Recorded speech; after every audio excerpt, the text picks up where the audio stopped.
ശൂന്യത ദൈവത്തിന് പ്രവർത്തിപ്പാനുള്ള വേദിയാണ്. ജീവിതത്തിൽ നാം ശൂന്യത അനുഭവിക്കുമ്പോൾ, ജോലിയിൽ, ബിസിനസ്സിൽ, ഏതെങ്കിലും പർട്ടിക്കുലർ വിഷയത്തിൽ ശൂന്യമായിരിക്കുന്നുവെന്ന്, ഒന്നുമില്ല എന്ന് തോന്നുന്നെങ്കിൽ ദൈവത്തിന് പ്രവർത്തിപ്പാനുള്ള അവസരമാണത്. നിറവാർന്ന അനുഗ്രഹം ശൂന്യതയുടെ നടുവിൽ ചെയ്യുന്ന സ്വർഗത്തിലെ ദൈവം.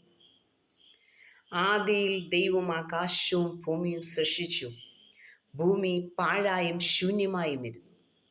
വാക്കുകൾ കൊണ്ട് ആ ശൂന്യതയുടെ നടുവിൽ പ്രകാശവും ജീവജാലങ്ങളും ആകാശവും നക്ഷത്രങ്ങളും സകലതും സൃഷ്ടിക്കപ്പെട്ടു. ശൂന്യത നമ്മെ ദൈവത്തോട് അടുപ്പിക്കും. നമ്മുടെ മനസ്സ് ശൂന്യമാണോ? ബിസിനസ് ശൂന്യമാണോ? ജോലിയിൽ ശൂന്യത അനുഭവിക്കുന്നുണ്ടോ? ഒന്നുമാകത്തില്ല എന്ന് തോന്നുന്നുണ്ടോ? ഈ ശൂന്യത ദൈവത്തിന് പ്രവർത്തിപ്പാനുള്ള വേദിയാണ്.